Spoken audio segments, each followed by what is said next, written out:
I don't think that there's any real secret. Like you Yeah. just have to execute well. And executing well entails, building the right product, building it quickly, building it well.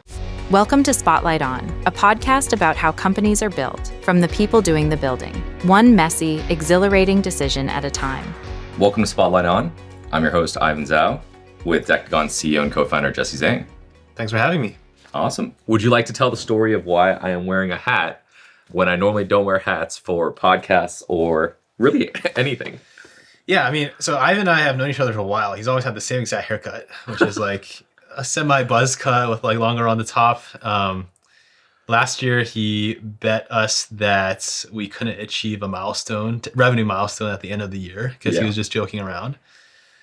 We had an amazing year last year, so luckily we did blow through it. And then we forced him to shave his head. So he came to the office and we took some clippers and buzzed it all off. And it was all in front of the new team, the whole team too. So that was fun. Well, maybe tell us a little bit about yourself, your background, and how you got to be the founder. Yeah, so I'm one of the founders here at Decagon. Before this, originally born and raised in Boulder. Grew up doing a lot of math contests, stuff like that. Led me to study CS at Harvard. Started a company afterwards that was eventually acquired by Niantic, where we worked together. And then after that, left to start Decagon. So the main motivation was my first company was a consumer app. A lot of customer support that was just done manually by me. I had to basically build all the systems. Back then, there weren't really like Gen AI models, and so there was like more old school automation. Yeah. Through that process, I think I built a lot of empathy for both the support operation, but also like the tooling that's needed to make it successful. And so, at Decagon, what we do is, we started after GPT-4 came around. You could really see the potential of LLMs. And so, simply put, we're a AI customer service agent.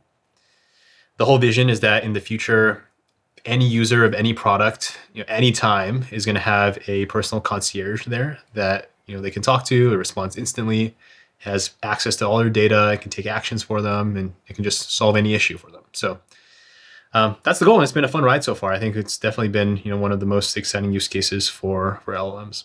Awesome. So, we first met each other while we're both founders, and you were working on a company in a similar space, consumer gaming. Maybe you can share a little bit about the experience building Loki and some of the learnings that you're bringing with you as you work on Decagon. Of course, yeah. We obviously shared a lot of elements in our initial companies. Obviously, great chatting with you about some of the problems that we were solving. So I think biggest learnings. Well, first of all, that company was a consumer company. It is a trope that I now often see in hindsight is that like younger founders or new grads are doing consumer companies, and same as me, you feel like you have to do a consumer company because like you never worked anywhere. So how can you do a B2B company?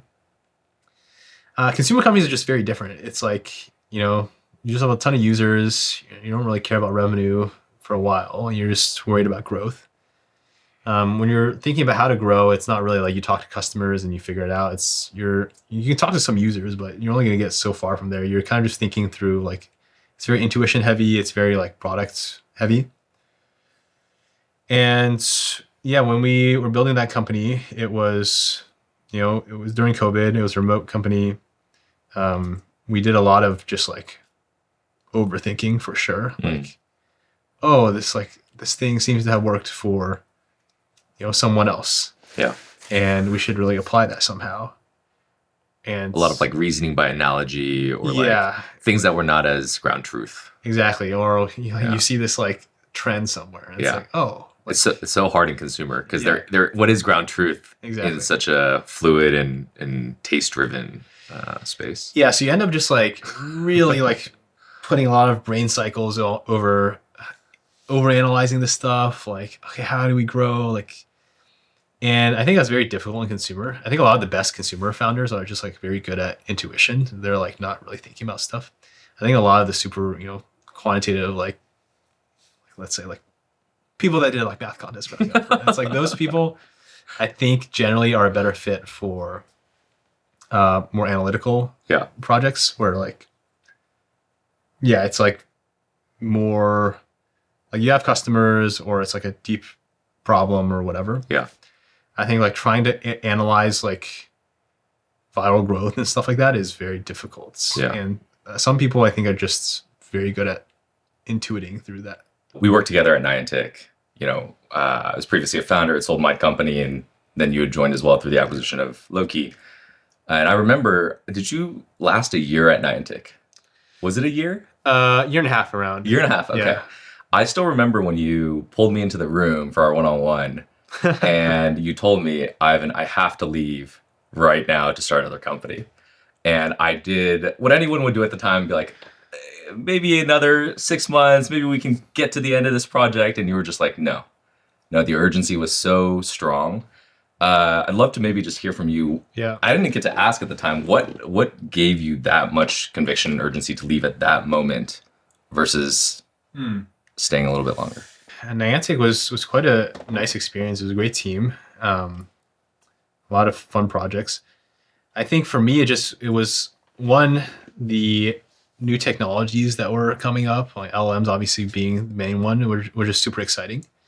And just felt like, hey, in my 20s, I really need to use this time to like take big swings. And so that was the main motivator, and really wanted to, start something new. I mean, the first company wasn't necessarily like super enjoyable the whole time, right? Like we were struggling for a bit, figuring out like what idea to work on. Like companies are never easy. It's like a lot of stress. But I think even with that, we had a nice outcome. It was like at a time where like I still felt like I had a lot of energy. And so I wanted to, take another stab and try building something new with all this, fun stuff that was happening. That's awesome. I remember one thing that stood out to me too, was you just said that, this moment in AI was the perfect moment for you in particular. I don't know if you remember that, but that was something that got me really excited, at least. Yeah. So I think for me, what excites me and like what I think I'm good at is really building around like users, like end customers, right? And the newer developments, or like all this new, we started basically after GPT-4 came out. It was just so clear that there would be so many cool like applications that people could use, and that was exciting to me. My background obviously was very like AI ML heavy, math, and yeah, I mean it was just like too exciting to ignore. I think the other way you could think about it is like you want to minimize the regret in your life, right? Yeah. So it would definitely I definitely regret like not using these years to try something. And in hindsight, obviously it turned out to be a good decision. But yeah, sometimes you just have to like do what you feel like has to be done. Awesome. Yeah. Okay, so you left, you started exploring a few different ideas with early customers. I think something you guys did really well was customer discovery. Yep. I think that process is, for many founders, but even companies at scale that are trying to build product number 2 or product number 3, I think customer discovery is both an art and a science. And I'm curious, maybe you can share a little bit more about your framework, your approach. How did you go about navigating the idea maze with those early customers? Because and for context, support wasn't your first. You didn't off the bat think support was the perfect use case, nail it, one shot, right? So when we first started talking to customers, we tried to keep the mindset of like keep an open mind, don't overthink things. You really want to think things from first principles, and because of that, you want to block out the noise, block out like what people are telling you, block out even what investors are telling you, maybe especially what investors are telling you. Especially. And from that, you just listen to the customer. And the main sort of way we were thinking about it is, all right, you come into a call, you have some hypotheses around what could be useful for them, but you let them drive the conversation. And then through the conversation, you really want to get at like, how valuable is this actually? And that's the general framework we went through. And, one interesting question would be like, hey, if we built this, how much would you pay for it?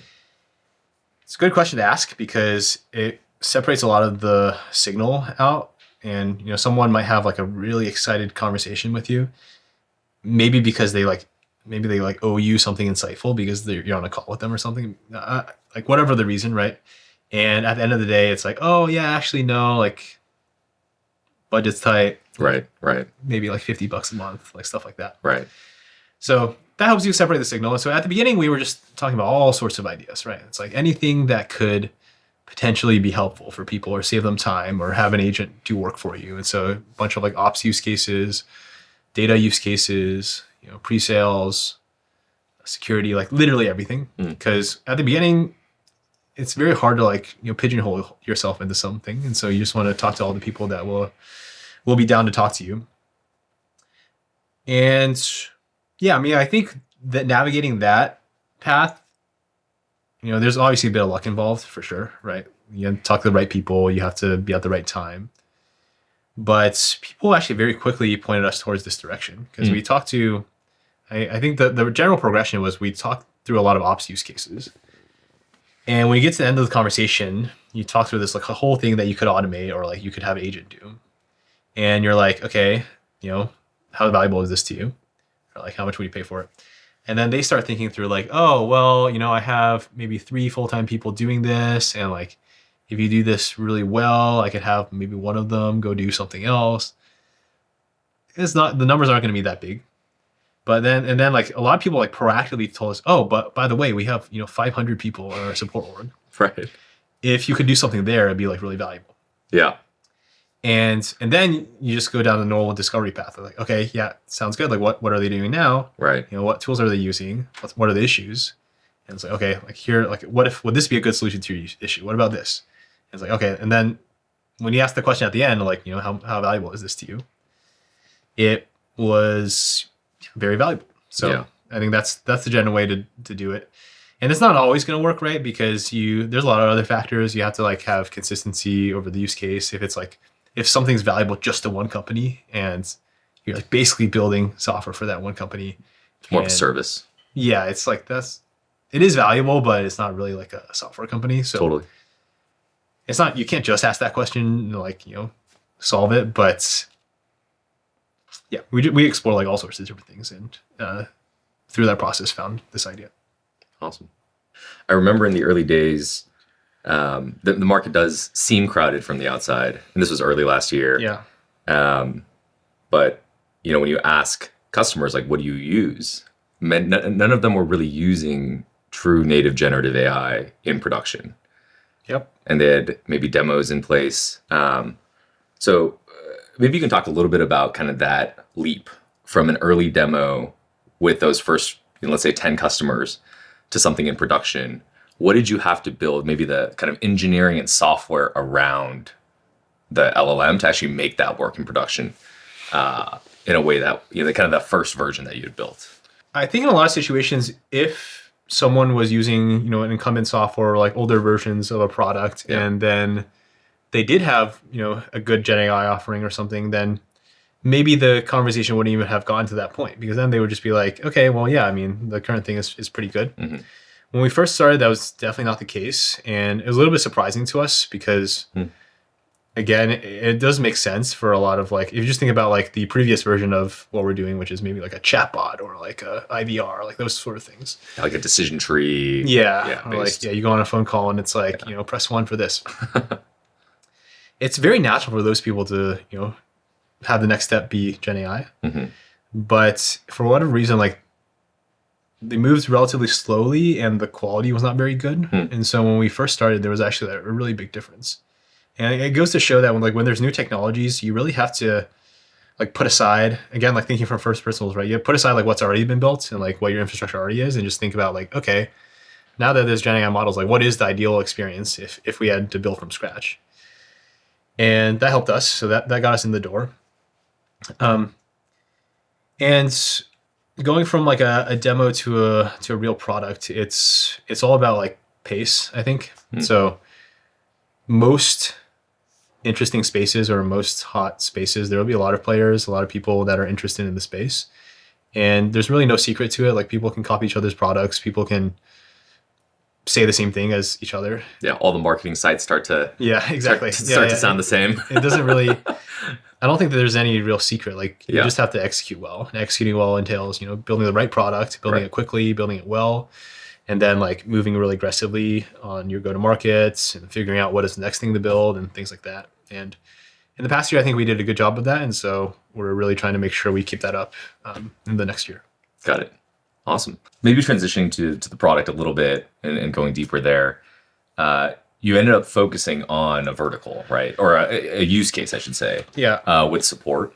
And there's been a lot of talk in agents generally around kind of general purpose employees where you hire an agent and you can deploy it to different use cases versus focusing on one specific use case and then maybe taking it one at a time. And we've talked about this in the past, but how do you think about those approaches? Building kind of more general purpose agent versus just taking one use case and really dominating that. I mean, I think it's hard to have a real agent that reaches its full potential without actually going deep in a use case. Like the main value for a lot of what we're doing and maybe what other agents are doing is like when we talk to customers, we aren't really thinking about it as an agent. We're thinking about it like, okay, what is the problem that you guys have and how can you solve it? Okay. And the problems tend to be, vertical specific. And so if you need to fully solve the problem, you're basically just building software at that point, right? You're building all the tools for that team to manage the agent, to audit it, to get value out of it. In our case, our agent has a lot of conversations, so you need to be able to deploy the conversations in a way that like reaches their customers, you have to integrate with their systems. I think most of what we're building is honestly just like software, right? It's like it's application software that fits this use case. Of course, what the software ends up doing is like we're bringing an agent to you, but it's still there to like solve that team's problem. And totally. that team doesn't care about other use cases. They just care about their use case. Yeah. So I think you have to go pretty deep when you're at the application layer. Otherwise, the amount of value you're providing is not going to be enough for a team or a company to justify a large investment. Most of the difficult part is like, okay, the AI models are here. They can do a lot of cool stuff. How can you mold them around the customer's like business logic and what they want? And not only that, like, okay, so once you do that, you maybe have an agent that kind of works. But then you have to think about all the tooling around it for, their employees to audit the conversations, to, QA things, to build logic into the AI. And that's where most of the work goes towards. Yeah. So you guys have seen really rapid adoption over the last year.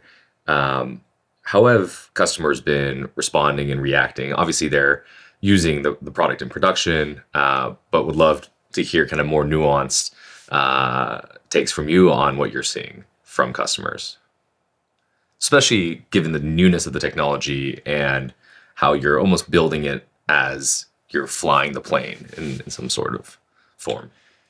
In our space in particular, customer service, customer experience, interactions, like no one really needs to be taught about the space and no one needs to be taught about like what AI agents can do. So that is actually like a really nice property about the space because we don't have to do the education and convince people like, hey, you should do this.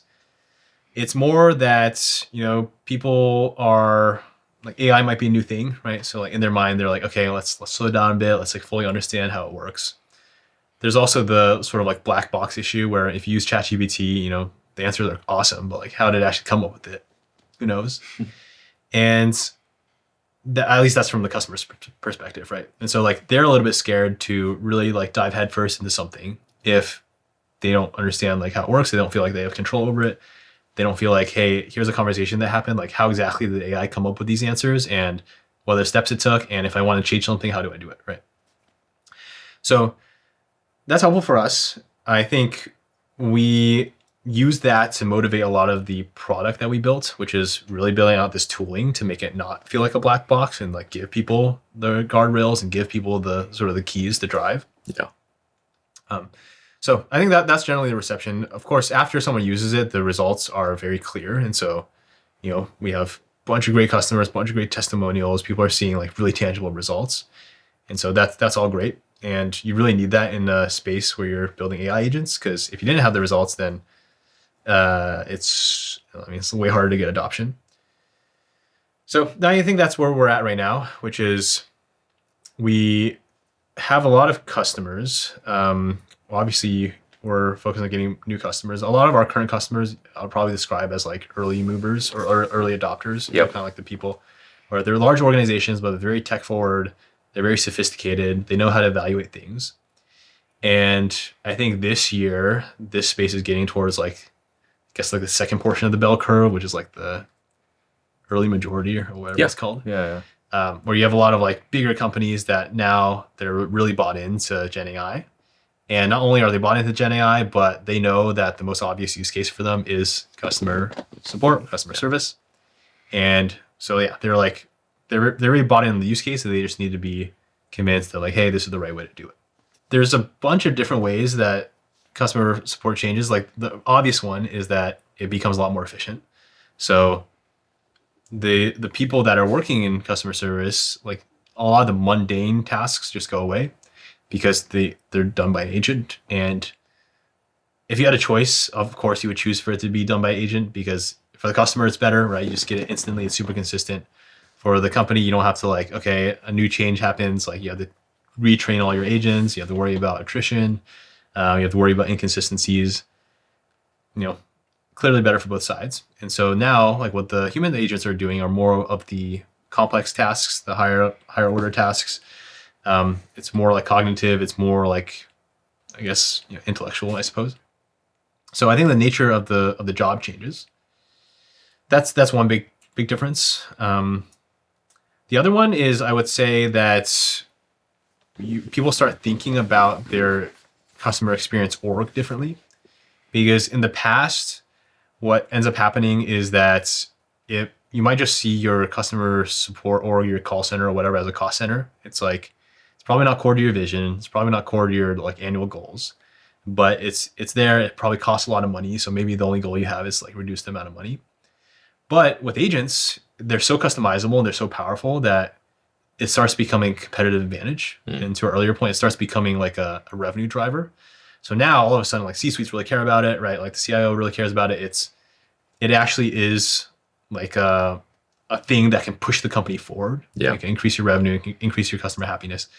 And it can be like really core to your product as well. Like it can be like a core part of your product because, maybe your product's very complex. And if you have like conversational entry point, that's great.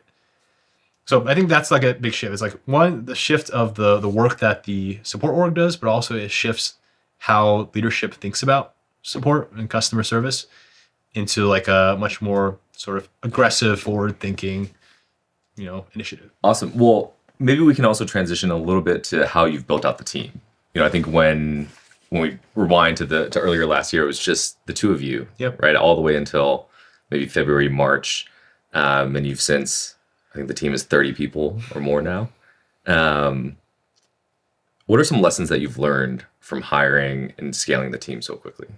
Ashwin and I would say I've always been pretty conservative about hiring because the leaning has always been towards a smaller but like super stacked team rather than just scaling headcount and doing large scale headcount planning. I mean, at a certain point you do have to do planning, and we do planning now, but we really just wanted to find the best people that could really build a culture that works. Mm-hmm. People get along, people are working hard, but it feels like the work is meaningful. So that's the approach we had. I think up until the beginning of this year, it was just hire as quickly as possible, but keep the bar really high. Mm-hmm. And if we found a really good person, we would be able to have meaningful work for them. Yeah. So building out the team, currently our team is like roughly like the three categories are engineering, like EPT basically, and then go to market and ops. And ops for us is, making sure deployments go well and things like that. Got it. Maybe taking a step back from hiring, then are there other frameworks that you feel like you fall back on a lot as you make big decisions, throughout building the company? And including Ashwin as well, between you and Ashwin? How do you, when it comes down to, I remember actually one interesting discussion we had early on was it important to own the system of record for agents? Sure. And we could maybe use that as an example, but I'm curious if you have some frameworks and you can maybe couch them in one or two big decisions you've applied them in. I see. Okay. You're talking about more like product frameworks. Yeah, product, and specifically, for, in kind of this new standard of software. So ground truth is always making sure you're doing what customers actually care about. And, that goes into the beginning of how we even started working on this. Yeah. But we spend a lot of time with customers. We really try our best to prioritize what we hear from customers. And it's not always like, oh, someone says this feature, you have to build this feature. It's more like we shouldn't just think about things in a vacuum ever. Everything should be motivated by what you're seeing from a customer. And it's not that like customers will tell you everything, but at least you can read between the lines sometimes. And, based on, what their initiatives are and so on, like that will be the best signal for what to build. Mm-hmm. And so when we think about that's mostly the motivation for everything that we do. Like one big theme that we've thought about recently is, in that vein, right? Using that framework, it's like, what do customers really care about? We realized that when people think about AI agents, there's a lot of kind of value and like expectation they want to put on it. The easiest one is, okay, adding more efficiency and saving costs. Like that's the easiest one. And everyone gets that immediately. But what really gets people super excited is if you can extrapolate that to, okay, now your customer experience is a lot better. Yeah. And that actually leads to more revenue or more bookings or more upgrades. And so I think that's an example where, you have the framework of, okay, customers care about this. You heard that from people. And how do you apply that to the product? That's because you want to be more proactive, right? You want to be able to allow customers to build that into their agent. The whole point is, where is your North Star? So as I was just saying, like our North Star is, customer feedback, but another North Star could be you want your product to be as sticky as possible. Right. And for some people, that means they're a system of record. So system of record just means that, you are the store of, the ground truth of some sort of information. In our case, a Zendesk could be a system of record, right? So Zendesk, what they do is they're a ticketing system. And so when people they've been around forever. So if any product you had an issue, you went into their email, that email probably goes into a ticket in Zendesk. And now over the years, a bunch of tickets get collected in Zendesk, right? So that's like a system of record. Yeah. Salesforce also a system record, and system records tend to be really sticky. That's why Salesforce is like so sticky, and it's like such a cool product because even if you don't like the product, you have to keep using it. Yeah. And I think that's like a great spot to be in. I mean, ideally people have to keep using it and they like your product, but system record basically makes it super sticky. Yeah. There are other ways to make things sticky, like I forget the system of whatever, right? But there's like a lot of systems. System of actions. Yeah, system of actions. Where, okay, another example is your product is sticky because people keep using your product like every day, right? And like their whole team, every day, their workflow is they log into your product and they do something. Right. So if that's the case, you also become sticky. And so I think these frameworks are helpful to maybe use as North Stars when you're planning out product. Again, I think going back to my initial point, we try not to think about these too much because you can kind of fall into traps where you're like, oh, I think it's really important to be a system of record. Yeah. And then you just start building stuff. But maybe people don't really like that or like even want that. Right. And so it's just kind of like a waste of time. And also you just build something that people don't even like. Yeah. But it's something to just think about, right? As you're planning out like, oh, I'm gathering all this customer feedback. Like, does this help us become more sticky? That is important. Totally. And if you're seeing problems of like, oh, actually like your churn is really high because it's not sticky, like maybe you should think about that more. But it's not something that motivates us too much yet because we just have like, it feels like we have like a torrential flow of customers asking us stuff or telling us stuff. And that's where we should be minding our product decisions. Awesome. Yeah. So you guys have done an incredible job of getting into customers, getting time to value very quick for them. Mm-hmm. And part of that is actually just your use case is so clean cut, right? Maybe you can talk a little bit about how you think selling software that is like fundamentally agents might be different from selling SaaS software, and how that evolution kind of plays out. Yeah, good question. So fundamental difference, at least that we've seen, is that in our use case, the agentic use case, there's like a very good benchmark for the value you're providing, which is like labor, essentially. Yeah. So how many tickets can you resolve? Like what's the customer satisfaction on those? And if like, because those are very measurable, when you talk to a customer, it's very clear, like the value they're getting. And because of that, it's easier for them to make a business case and deals move a bit faster because like they can just say, hey, this is really working. Not only are we saving a ton of money, but customers are happier. And then, ideally, as I mentioned before, they can also map, okay, customers are happier and their like bookings are going up or their upgrades are going up, right? So like that's, it's like, if that's happening, it's like a very slam dunk business case. Like I think any exec will understand that, or any leader. And so because of that, you're able to move forward, and then you can also quantify the value because, you know, like you had a bunch of costs doing that before, right? Yeah. So I think that makes things move faster. I would also say it makes the deal sizes a bit larger too, because you're able to quantify it. Like labor is almost always like, you know, order of magnitude or two more in terms of cost than software. Yeah. So if you can tie it to labor and like, hey, there's actually ROI here, you know, there's not always like a one-to-one like linear relationship, but like you can generally get larger contracts because of that. Got it. Do you find that gets easier over time as you add more tooling and functionality and capabilities to the product? Or do you find that during the sales process, kind of the demo, the time to value has not changed that much because you're not deeply embedding into this, you know, into the workflow yet? You're just kind of getting something up and running quickly to show value.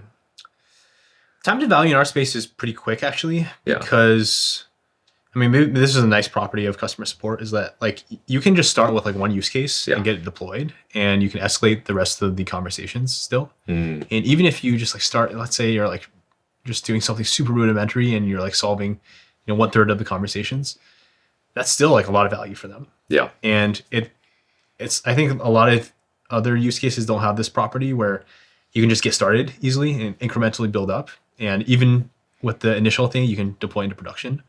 Whereas other use cases, it just might have to be like near perfect before you can deploy it. And then the conversations become harder.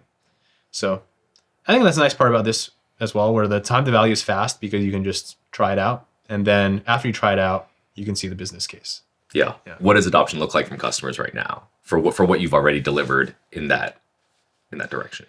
Yeah. So what we delivered right now, it's a combination of a bunch of things, right? So we have ways for customers to define logic. We have ways for them to test it. We have ways for them to, after it's in production, monitor it and like QA it, as you said. And I think people really like those features because it gives them more like, it basically like, it doesn't require them to do that much work because the logic, well, the work's done by the agent and like a lot of the logic is built out. But it gives them like peace of mind and control over, and visibility. That's the transparency. That's like a big piece of like what's happening and like, can I make changes? Yeah. And I would say almost every team we talk to, that is like important. Even if, you know, you talk to a team, they're like, hey, we're really strapped on resources. We need to like, you know, we provide like, you know, the help to, you know, spin up their logic and stuff like that. They still want the ability to view things and to audit things, and that ends up being very critical. Awesome. Maybe we can just imagine forward a little bit around what you think agents as a paradigm will look like, you know, in the next few years. What are some key things that stand out to you?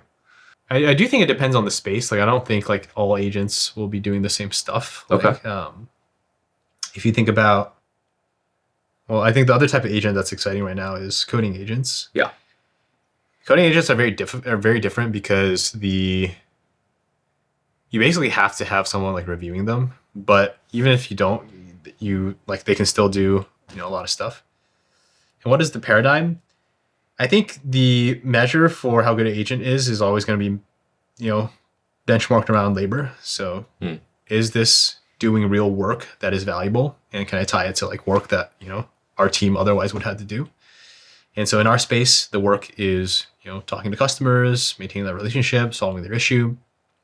Our agent now does like even more work, like after conversations, it'll review them, it can tag them, it can review them for, you know, missing information, you know, write new articles for you, stuff like that. So that's like all work that's being done. Yeah. And like in the future, I think you're always going to be benchmarked towards work, right? Yeah.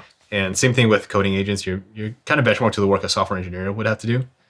So yeah, that's probably the best paradigm, because usually with traditional software, that's not always the case. Like maybe it's just a, you know, productivity tool, and like it's very hard to tie that to work. Or it's much more about like amplification or just enabling something. Yeah, right? enabling, Like not been possible before, and now it's possible. I think agents, it's more about like just doing work.